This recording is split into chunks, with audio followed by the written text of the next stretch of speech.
कि जैन धर्म के नियम काफी कठोर थे, उसमें सख्त नियम पालन किया गया था। जैन धर्म में बहुत ही कठोर नियम था जैन धर्म का।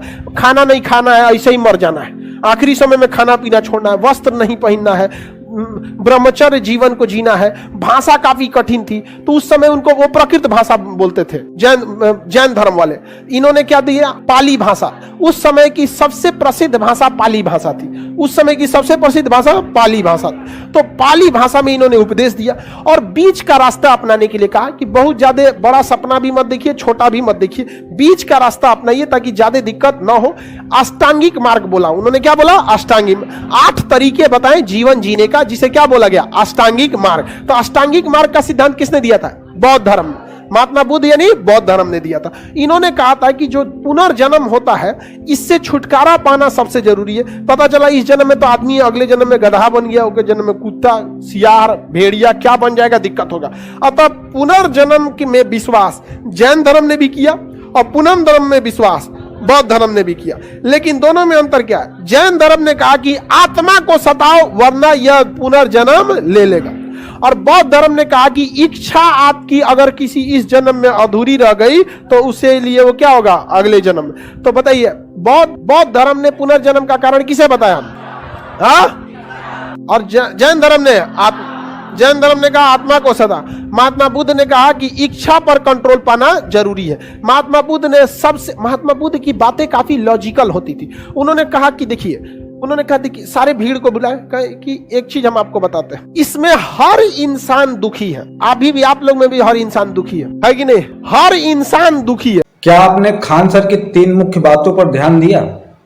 एक शब्द में वो कह रहे हैं कि पुनर्जन्म होता है, दूसरे में कह रहे हैं कि आत्मा को सताओ ताकि पुनर्जन्म ना ले ले, तीसरे में कह रहे हैं कि इच्छा अगर अधूरी रह गई तो फिर पुनर्जन्म हो जाएगा।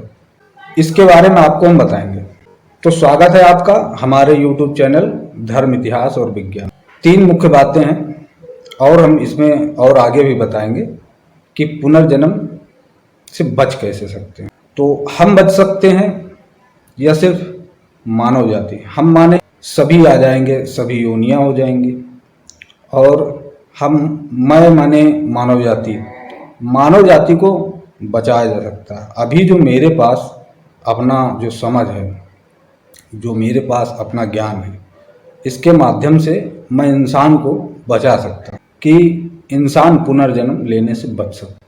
मुख्यतः उसकी वजह यह है कि इंसान में बोलने, सुनने और समझने की शक्ति है, और अन्य जानवरों में, जीवों में बोल करके आप कोई ज्ञान उन तक नहीं पहुंचा सकते। मनुष्य विशेष इसीलिए है कि वह बोल करके, सुन करके बात को समझ सकता है और अच्छे कार्य, बुरे कार्य करने से बच सकता है।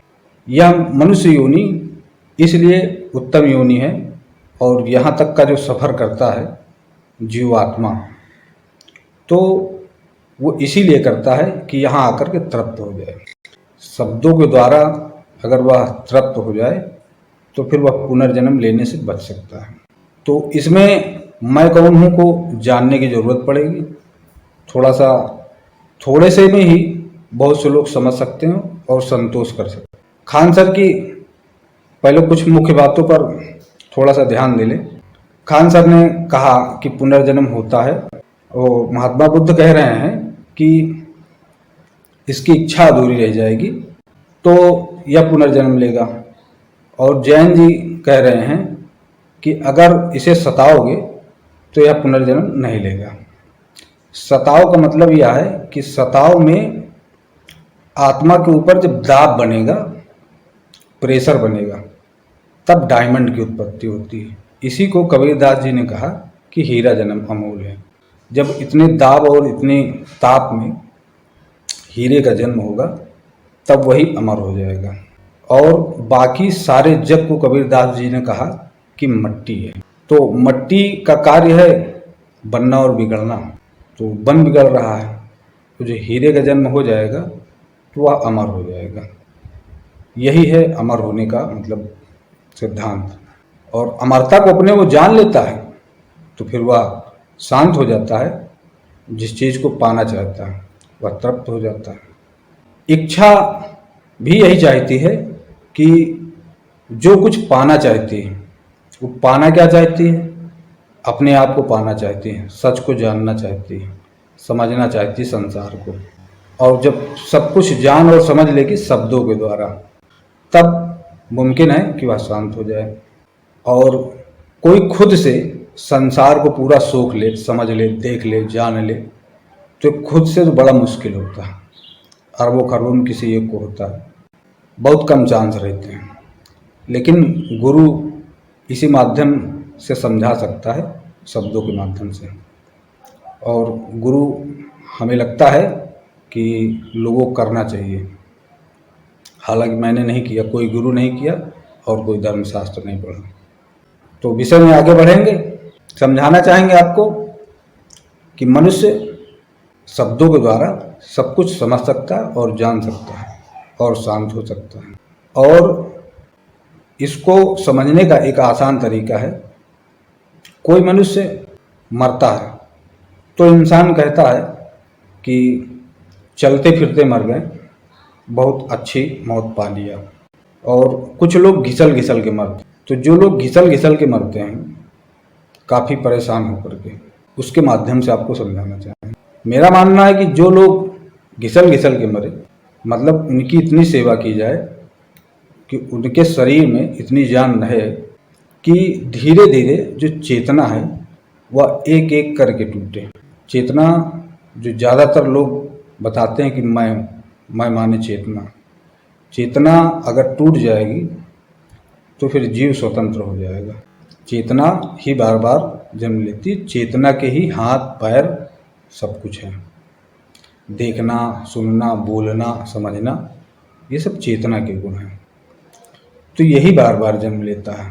और जीव स्वतंत्र तब होगा जब चेतना एक एक करके टूट जाएगी, आँखों की शक्ति चली जाए, नेत्रहीन हो जाए, मतलब नेत्र की दृष्टि कम हो जाए, तो एक तरफ से वह जानना समझना उसका कम हो जाएगा। श्वसन में जो गंध शक्ति होती है वह अगर कम हो जाए इंसान के अंदर से, तो वह उससे भी आज़ाद हो जाता है। अगर सुनने की शक्ति भी अगर कम हो जाए तो वह उससे भी आज़ाद हो जाता है। तो इसको आप समझने की कोशिश कीजिए कि यदि अगर आप देखेंगे तो, और जब देख करके आप किसी विषय को आप देखें तो उसके विषय के पीछे आप चलते हैं अंदर ही अंदर। और आपने कुछ सूंघ लिया तो फिर उस सूंघने में एक चाह पैदा हो जाती है, यह खुशबू किसकी है, ये क्या है, उसको जानने की समझने की इच्छा होती है। या उस खुशबू के पीछे हम सफ़र कर जाते हैं। तो सुन लेते हैं तो भी आगे सफ़र कर जाते हैं। कुछ ध्वनि कान में आई तो उसके साथ हम सफ़र कर, तो इसके ये जो है इसी के पीछे हम भागा करते हैं। और यदि अगर यह टूट जाए धीरे धीरे तो इसके अंदर सिर्फ जीव बचता है। जीव बचा रहेगा, शरीर बचा रहता है। और जीव जो है जब सारे गुण कम हो जाएंगे, एक बचा रहता है याददाश्त। याददाश्त भी अगर चली जाए तो जो अंदरूनी सोच होती है वह भी, उसके अंदर भी वह चलना बंद कर देता है। जब उसकी गति खत्म हो जाती है तब वह शांत हो जाता है, तो वह सिर्फ जीव ही बचता है। तो इस तरीके मुक्ति हो जाएगी। अब आपने इसमें यह भी जान लिया कि मैं शरीर भी नहीं हूँ और मैं चेतना हूँ, और मैं आखिरी में बचता क्या हूँ, जीव बचता हूँ। तो मैं कौन हूँ कि आपकी खोज भी पूरी हो गई। ये हमने शॉर्ट में बताया है और डिटेल तो इसकी काफ़ी बड़ी है। तो जो लोग इसको जानना अधिक चाहते हैं तो वो लोग कमेंट करेंगे, तो इसके लिए कोई बड़ा वीडियो बना देंगे। और इसमें आपने ये जान लिया कि कैसे जो है मैं को मुक्ति मिलेगी, मुझको मुक्ति मिलेगी, मैं कौन हूँ यह भी आपने समझ लिया। मतलब बढ़िया से सेवा करें। जब उनको अपने आँखों के सामने बच्चों को सिखाएंगे, अपने माता पिता की अड़ोस पड़ोस में सेवा करके, तब वो उनके अंदर भी यही जो है गुण भर जाएंगे। तो जब इन बातों को जानेंगे, ये संस्कार उनके अंदर भर जाएंगे। जब इन बातों को जानेंगे तब ये उनके अंदर भी यही गुण पैदा हो जाएंगे। फिर यह संसार में एक चलन हो जाएगा। और मनुष्य इसी बात से विशेष है कि वह सभी जानवरों से अलग इसीलिए है, सभी जीवों से अलग इसीलिए है कि वह किसी को मुक्ति दे भी सकता है। जानवरों में भी मुक्ति होती है, किसी किसी को जानवर भी मुक्त हो जाते हैं। अगर उनके अंदर सब कुछ शांत हो जाता है तो वह भी मुक्त हो जाते हैं, लेकिन वह किसी को मुक्ति दे नहीं सकते हैं। लेकिन मनुष्य ऐसा है जो किसी को मुक्ति दे भी सकता है। तो मनुष्य के गुण ये हैं।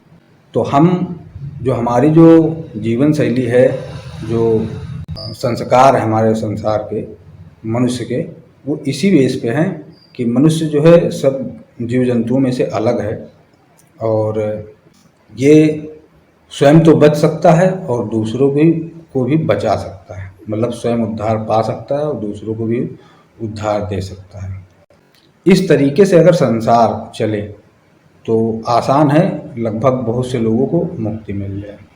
कुछ लोग जान करके चाहते हैं तो वो किसी गुरु की शरण में जाएं, और मुक्ति यही है कि चेतना और शरीर और मैं आखिरी में जीव हूँ। तो इस जीव को लोगों ने, जो गुरुओं ने खोजा कि मैं कौन हूँ, आखिरी में क्या है, अमृत सागर या समंदर जो लोग कहते हैं, अमृत सागर कुछ लोग कहते हैं, कुछ लोग समंदर कहते हैं। तो ये जो अमृत सागर है ये जीव है। मतलब सब जगह, मतलब सभी लोक में मतलब जो है जीव का वास है। जीव मतलब कोई ऐसी जगह नहीं जहाँ पर जीव ना हो। तो जीव जब तक चेतना के साथ में तब तक जो है वह स्वतंत्र नहीं है, और जब वह स्वतंत्र हो जाएगा तब चेतना का साथ छूट जाएगा। तो चेतना जब तक है तब तक जीव स्वतंत्र नहीं है। तो चेतना छूटेगी कैसे? छूटती ऐसे ही है। मनुष्य है वह जान करके, सुन करके, समझ करके उसका जो है चेतना छूट सकती है। कुछ और धरती पे अन्य धर्म हैं जो कि बताते हैं कि पुनर्जन्म है ही नहीं। वह चेतना को बता रहे हैं कि पुनर्जन्म नहीं है, ताकि चेतना के अंदर यह बात बैठ जाए तो वह पुनर्जन्म लेने से बच जाए। बस यही बात है कि चेतना के अंदर अगर बैठ गया और मतलब इस शरीर के कानों के धीरे से अंदर होते हुए चेतना के अंदर बैठ जाए कि पुनर्जन्म नहीं है, तो जो बचपन से सुनेगा कि पुनर्जन्म नहीं होता है और नहीं मानसिकता उसकी बनती, वह नहीं मानता कि पुनर्जन्म होता है और कभी इन सब बातों को सुनना ही नहीं चाहता है, जानना ही नहीं चाहता है, तो उसके अंदर इस तरीके का ज्ञान उसके अंदर नहीं पहुंचता है, तो पुनर्जन्म को एक्सेप्ट नहीं करता है। तो चेतना आखिरी में जाकर के शांत हो जाती है। लेकिन चेतना रहती है, ऐसा नहीं है कि चेतना रहेगी नहीं, सिर्फ शांत हो जाएगी और चांस है कि वह जन्म ले भी सकती है, हजारों सालों बाद वह जन्म ले। लेकिन चेतना अगर खत्म हो गई, मतलब टूट गई, इसको आप टूटना ऐसे समझिए कि चेतना टूटती नहीं है, जीव के अंदर जाकर के तृप्त हो जाए, उसे मालूम पड़ जाता है कि मैं कौन हूँ, तो वह जाकर के शांत हो जाती है, जीव में ही समाहित हो जाती है। कोई चीज़ कहीं बाहर नहीं जा सकती है, सब इसी संसार के अंदर ही है। और संसार क्या है? आखिरी में जो बचता है संसार, वह जीव ही बचता है। तो जीव में समाहित हो, ये सब कुछ समाहित हो जाता है जीव के अंदर। आपको जो कुछ ना समझ में आया हो वो आप हमें कमेंट कर सकते हैं। अभी के लिए बस इतना।